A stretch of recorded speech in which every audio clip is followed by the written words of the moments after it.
Bismillah- Bismillahirrahmanirrahim. Assalamualaikum warahmatullahi wabarakatuh. Alhamdulillahirabbil alamin. Allahumma shalli ala sayyidina Muhammad wa ala ali sayyidina Muhammad. Mahasiswa semua yang dirahmati oleh Allah Subhanahu wa taala. Alhamdulillah, pertemuan kali ini kita masuk di pertemuan 13 mata kuliah kecerdasan buatan. Pada pertemuan kali ini, apa yang akan kita bicarakan yaitu mengenai uncertainty. Uncertainty atau ketidakpastian. Kalau kita masuk ke dalam pengertiannya di sini, sebutan yang digunakan dengan berbagai cara di sejumlah bidang. Ketidakpastian ini berlaku pada perkiraan masa depan hingga pengukuran fisik yang sudah ada atau yang belum diketahui. Contohnya di sini adalah jika Anda tidak tahu apakah besok hujan, maka Anda mengalami ketidakpastian. Apakah saya laku dan pasti menikah? Nah, ini ya. Apakah Anda di sini mengalami ketidakpastian? Nah, ini penilaian kemungkinan dari ketidakpastian. Sehingga nanti kita di dalam slide-nya, kita akan berbicara mengenai probability atau probabilitas. Ya, ini mata kuliah yang sangat berat sekali. Kenapa? Karena kita berbicara mengenai kecerdasan yang kita rancang agar mirip seperti layaknya manusia. Ini adalah dari silabus dari Department of Computer Information Science Temple University. Ya, ini beberapa yang mungkin kita pelajari ya, seperti itu. Nah, kalau kita baca mengenai uncertainty pada artificial intelligence ini, apakah probability adalah epistemologically dan heuristical adequate? Nah, ini ditulis oleh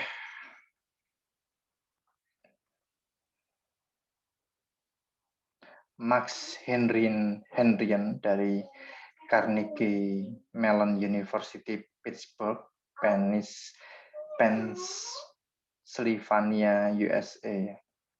Jadi dia berbicara menulis mengenai sejarah, mengenai probabilitas yang sangat jauh sudah berkembang secara formnya untuk merepresentasikan dari ketidakpastian. Jadi memang sejarahnya memang dasarnya berangkat dari probabilitas atau kemungkinan seperti itu. Tulisan ini ditulis pada tahun 1987. Jadi rancangan atau konsep kecerdasan buatan mengenai ketidakpastian di sini sudah ditulis oleh Max Henrian di sini. Kalau kita berbicara dalam slide, ini adalah langkah-langkahnya ataupun teknisnya yang kita pelajari di setiap slide kita, di mana kita akan mengambil action, yaitu A, leave, meninggalkan airport. Ini contoh dari kita dengan contoh yang berbeda ya. Kalau di sini adalah meninggalkan airport berapa menit sebelum terbang. Nah, apakah kita akan memerlukan atau kita sampai di sana tepat pada waktunya, pada airport tersebut? Nah, ini contoh atau studi yang nanti akan kita bahas dalam 25 slide untuk menit ke depan ini ya.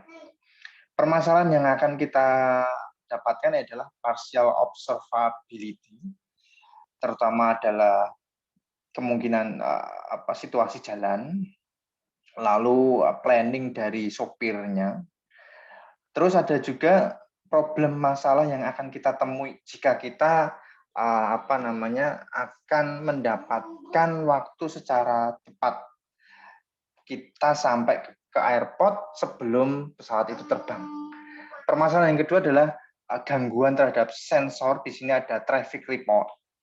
Terus ketidakpastian pada perlakuan outcome di sini. Contohnya di sini flight tire, ya. Terus immense complexity pada modeling dan predictive traffic.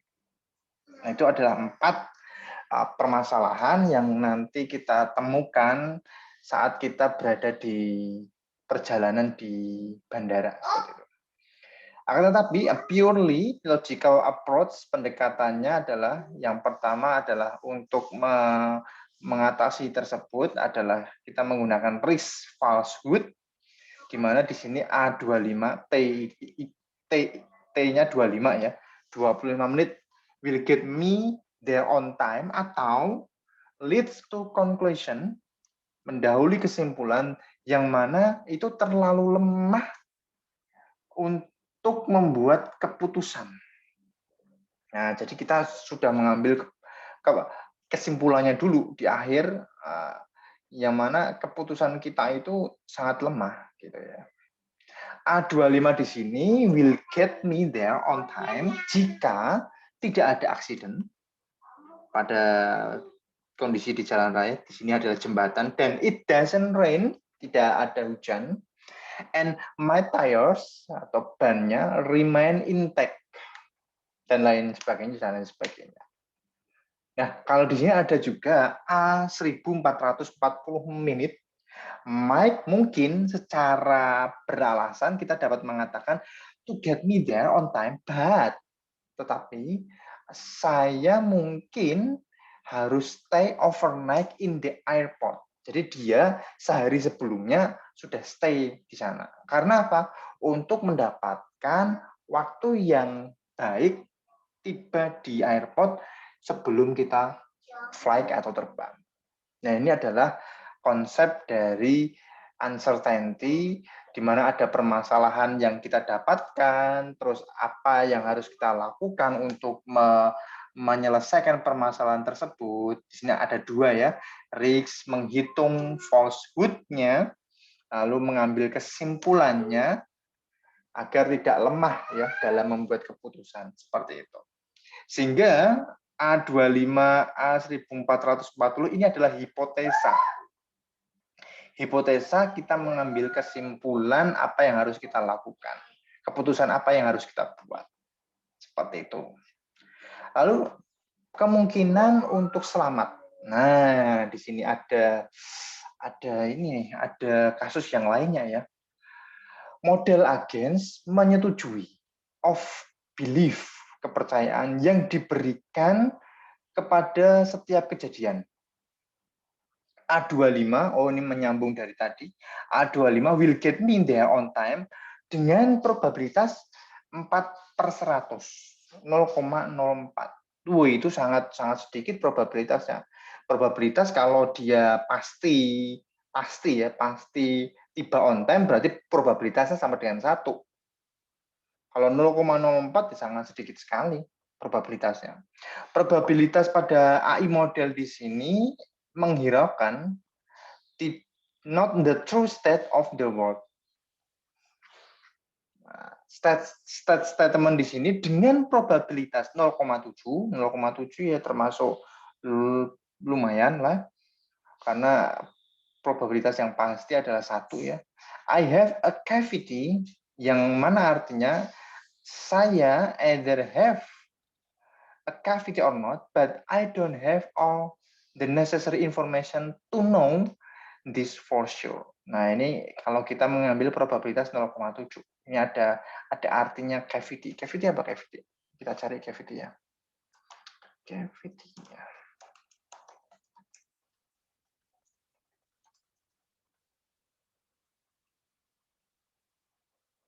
Cavity. Rongga atau celah. Nah, ini celah ya. Kemungkinan bisa dapat tepat waktu.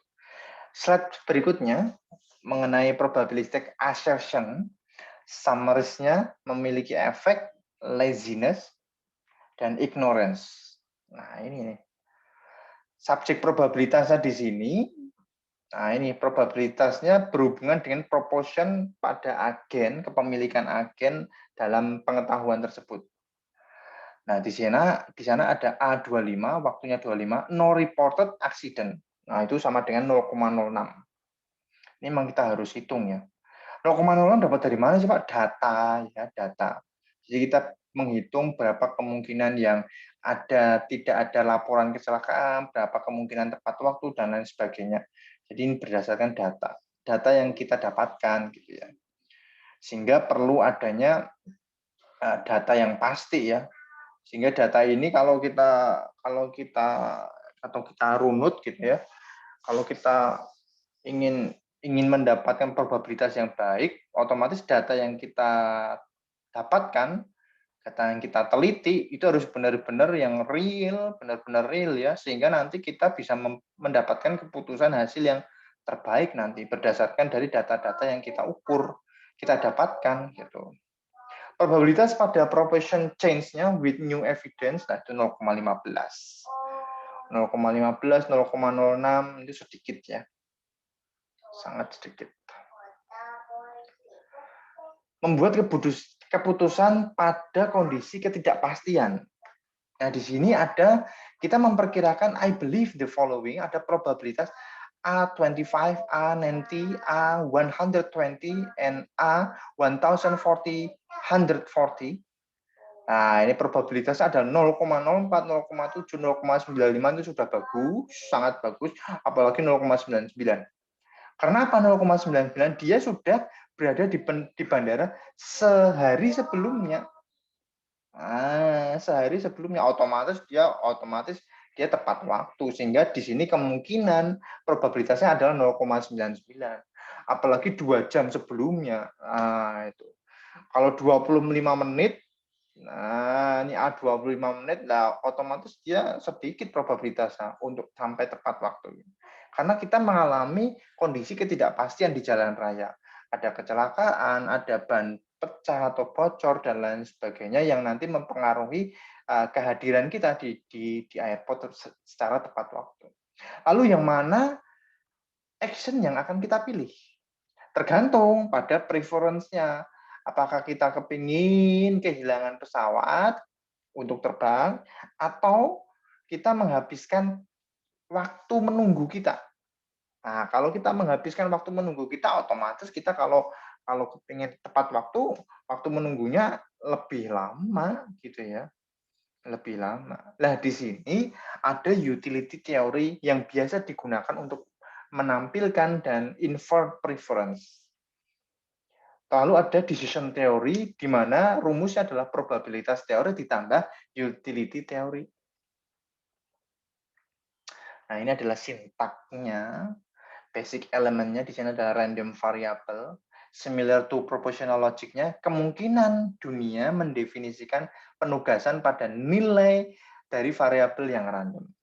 Ada boolean, ada discrete untuk random variable, dan domain values must be exhaustive, harus ada, dan mutually exclusive. Domain values-nya, nilainya itu harus ada, harus tersedia sebelumnya.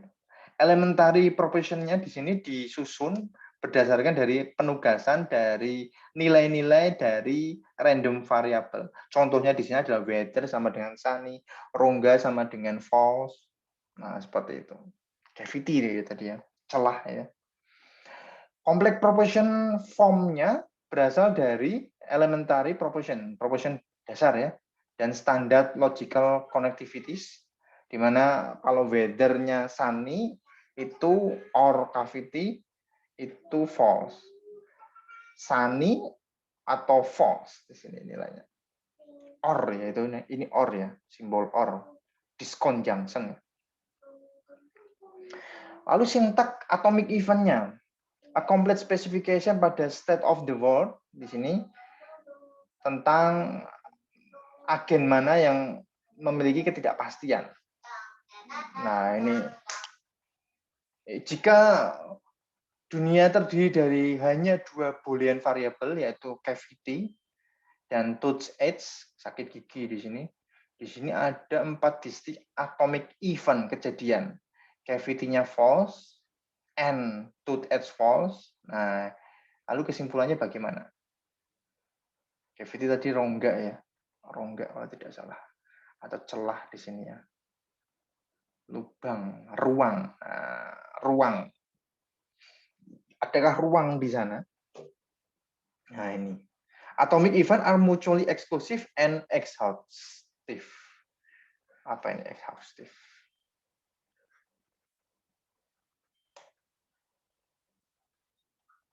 Lengkap.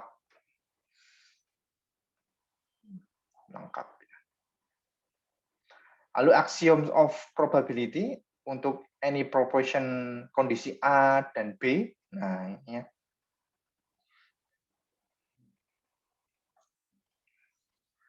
Dia memiliki probabilitas A di antara nilai 0 dan 1. Memiliki probabilitas true jika sama dengan 1 dan probabilitas false jika sama dengan 0. Nah, ini kalau ini menggunakan diskonjungsi di mana A or B probabilitas sama dengan probabilitas A ditambah probabilitas B dikurangi dari N-nya. Nah, ini N nih. N. Nah, ini irisannya itu N. Nah, itu adalah ini semua AB itu. Nah, tanpa irisan ini ya, dikurangi irisan itu. Prior probability. Prior atau unconditional probabilities tadi proportion di sini memiliki contoh di situ. Nah, itu kalau ada celah, ada rongga, ada ruang yang bernilai true memiliki probabilitas yang 0,1. Jika memiliki keadaan cuaca yang sunny cerah 0,72. Berdasarkan dari kepercayaan prior, belief prior pada kedatangan setiap peristiwa yang terjadi. Evidence peristiwa ya. Peristiwa baru yang terjadi ya. Probability distribution-nya memberikan nilai untuk semua possible assignment-nya di sini adalah kurang dari sama dengan 0,72, 0,1, 0,008 dan 0,1. Di mana di sini lebih besar dari normalize yang diasumsikan semuanya bernilai dijumlahkan sama dengan 1. Nah, itu probability distribution-nya. Lalu joint probability distribution ini untuk mengeset random variable yang diberikan pada probabilitas setiap atomic event yang terjadi pada variabel random.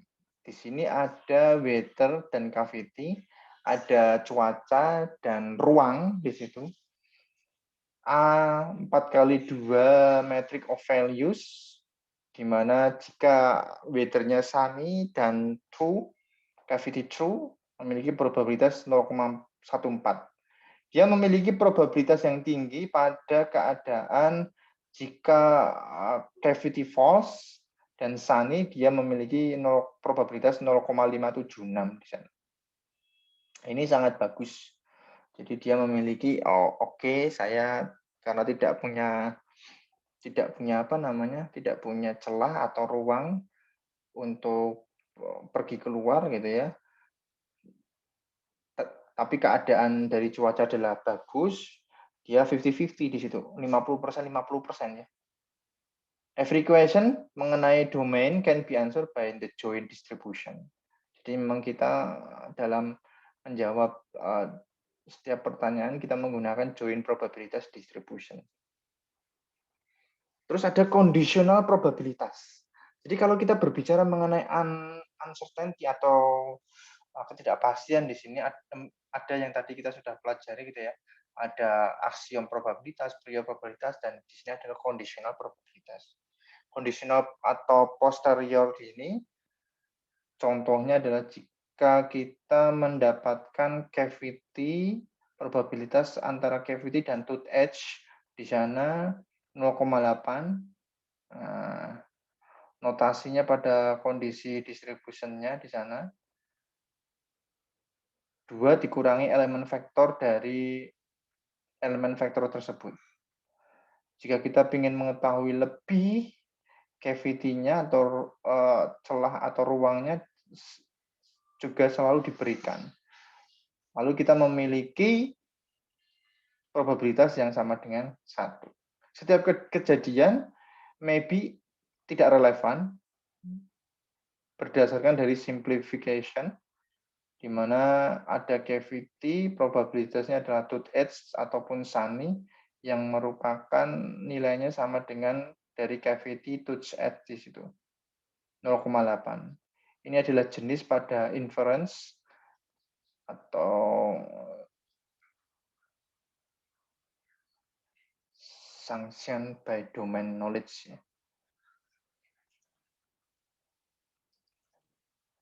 Sanksi pada pengetahuan domain.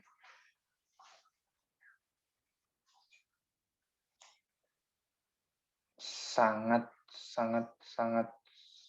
banyak ini ya inference-nya ya. This kind of inference ini disebut juga dengan krusial. Ini adalah kondisionalnya, probabilitasnya untuk setiap definisi conditional probabilitas.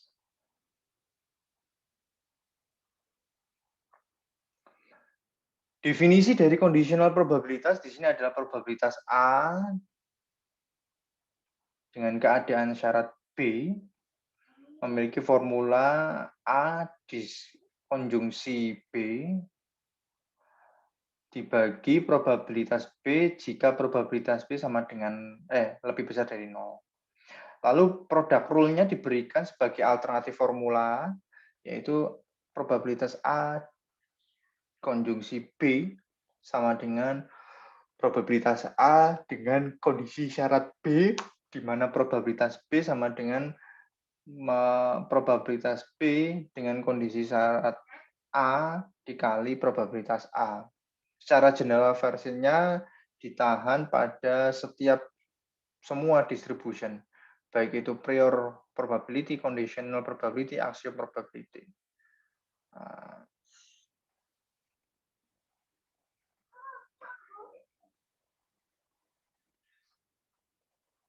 Kalau yang tadi conditional probability sangat krusial pada inference. Nah, inference by enumeration di sini dimulai dengan joint probability, di mana joint probability distribution memiliki, di situ ada tabel ya.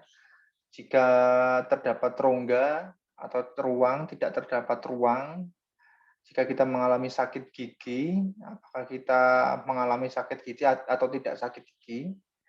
Nah, ini probabilitasnya. Yang paling tinggi di sini memiliki nilai 0,576 ya. Tidak ada ruang dan kita tidak ini kalau ini tidak sakit ya. Tidak sakit gigi kalau ini. Paling rendah ini adalah nilai 0,08.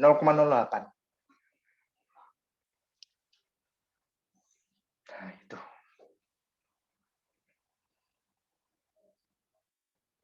Nah, ini enumeration, normalisasi, independence. Berarti dia berdiri sendiri ya, untuk probabilitas yang berdiri sendiri di situ. Conditional independence. Iya, kita berbicara mengenai Bayes rule. Karena kita berbicara mengenai probabilitas. Karena algoritma Bayes itu berbicara mengenai probabilitas. Naive Bayes. Jadi implementasinya adalah naive Bayes classifier untuk ketidakpastian tersebut gitu ya. Ada boosted. Nah.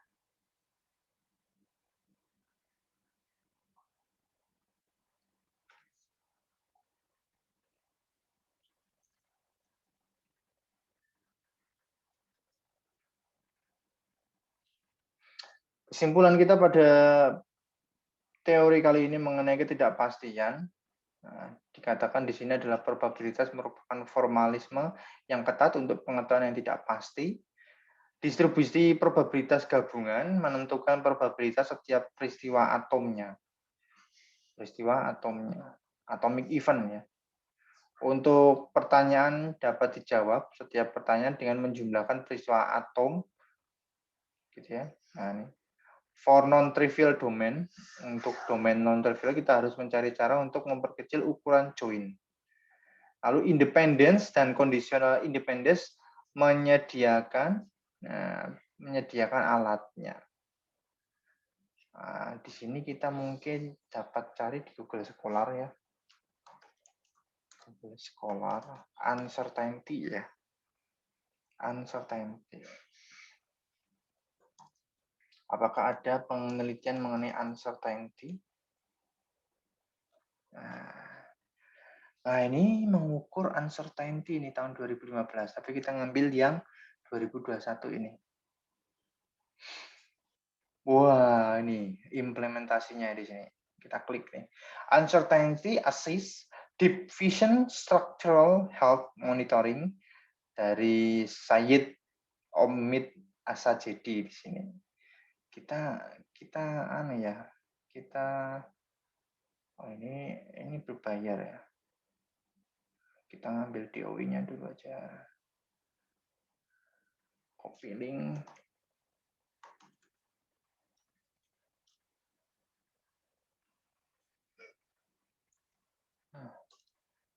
Bismillah, semoga ada. Yes. Skihab sangat membantu kita. Oke. Jadi di sini dikatakan, ini saya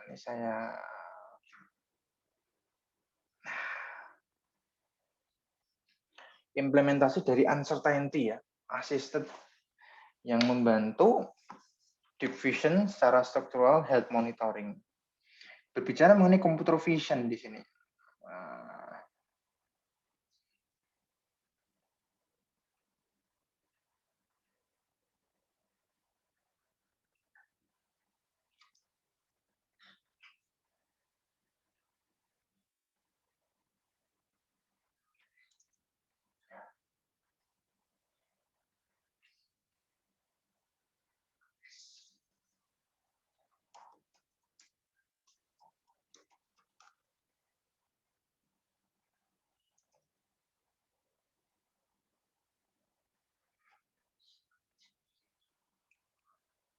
Di sini ada permasalahan performa model inspeksi deep vision yang ada menjanjikan tingkat keandalannya model masih belum diketahui. Sehingga di sini pemantauan kesehatan struktural, nah ini ya, adalah tugas untuk keselamatan. Dengan demikian kesalahan prediksi dapat berakibat fatal. Nah, makalah ini dia menggunakan inferensi Bayesian untuk model SHM, di mana ketidakpastian uncertainty dapat diukur dengan menggunakan dropout sampling Monte Carlo. Ada teknik dropout sampling Monte Carlo. Studi kasusnya ada 3, independen untuk retakan, identifikasi kerusakan lokal, dan deteksi komponen jembatan. Menggunakan inferensi Bayesian. Selain hasil prediksi yang lebih baik, 2 metrik ketidakpastian, variasi dalam probabilitas softmax, dan entropi terbukti memiliki korelasi yang baik dengan kesalahan klasifikasi. Namun, memodifikasi keputusan atau memicu interferensi manusia dapat menjadi tantangan berdasarkan keluaran ketidakpastian mentah. Oleh karena itu, konsep model pengganti diusulkan untuk mengembangkan model untuk segmentasi berbantu ketidakpastian dan penandaan kualitas prediksi. Yang dilakukan pertama memperbaiki ini bukan topeng tapi permukaan segmentasinya, dan yang terakhir digunakan untuk memicu interferensi manusia. Kerangka atau framework yang diusulkan diterapkan pada kerangka kerja SHM dengan visi yang dalam di masa depan untuk memasukkan uncertainty atau ketidakpastian model dalam proses inspeksinya. Nah, ini adalah implementasinya. Implementasi dari uncertainty mengenai ketidakpastian yang diterapkan di structural health monitoring. Nah, dia menggunakan deep learning framework with Bayesian inference. Di sini semuanya berbicara mengenai probabilitas atau kemungkinan. Nah, ini deep learning arsitekturnya bisa kita lihat. Dia menggunakan FG. What is FG? Fully convolutional. Nah, dense net building block. Yang pertama, batch normalisasi, in value adalah fungsi aktivasinya, lalu dikonvolusi menggunakan ordo 3x3, di drop out, kita hilangkan, masuk ke C, proses ke C. What is C? C adalah concatenation. Nah, di sini proses concatenation. Diulangi lagi sampai nanti mendapatkan maksimal pooling, lalu bisa nanti ditransisi down block-nya, lalu ditranspose kembali, lalu transition up pada bloknya.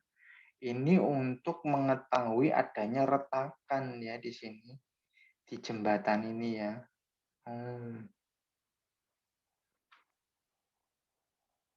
Tuh, ini prediksinya. Ini adalah softmax pin Monte Carlo dot out samples-nya. Kita bekerja sama dengan teknik sipil kalau ini ya. Mengenai teknik sipil.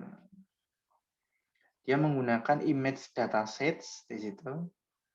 Nah,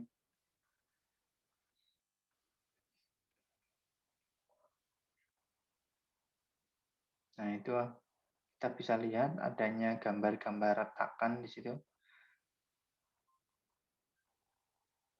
Ya.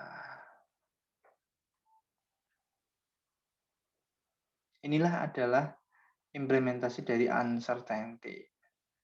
Nah,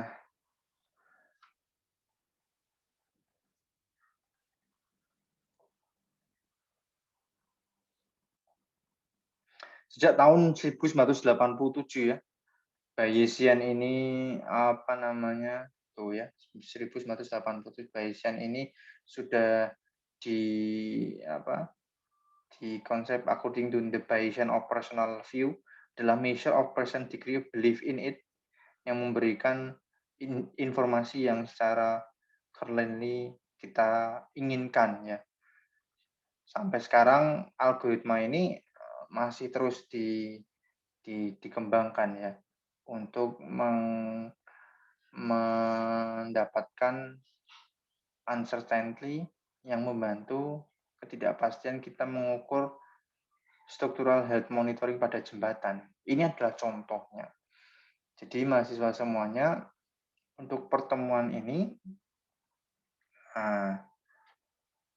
silakan nanti di diskusi teori ke-13 nanti ya akan saya berikan pertanyaan bagaimana pemahaman saudara mengenai uncertainty yang tadi sudah saya paparkan di dalam video ini. Nah, ini silakan nanti di diskusi teori 13, silakan diberi judul nama dan NIM. Ya. Ini baru anak yang kemarin baru anak 3 ini. Terima kasih Mas Setio, Deva, Eko Bagus yang sudah menjawab pertanyaan saya. Yang lainnya, ya silakan dijawab untuk mendapatkan nilai keaktifannya. Silakan memahami video ini. Jika nanti kurang paham, silakan dibaca lagi slide-nya maupun menggunakan referensi yang lain. Pertanyaannya adalah sebagai feedback diskusi teori ke-13, bagaimana pemahaman saudara mengenai uncertainty? Ketidakpastian dari setiap kejadian yang nantinya menjadi prediksi setiap kejadian yang nanti akan terjadi. Nah, silakan nanti dijawab dengan memberikan subjek, nama, dan NIM, lalu dijawab mengenai ketidakpastian dan sertakan sumber pustakanya. Itu saja mahasiswa semuanya untuk pertemuan ke-13 mata kuliah kecerdasan buatan. Terima kasih, saya Heri. Assalamualaikum warahmatullahi wabarakatuh.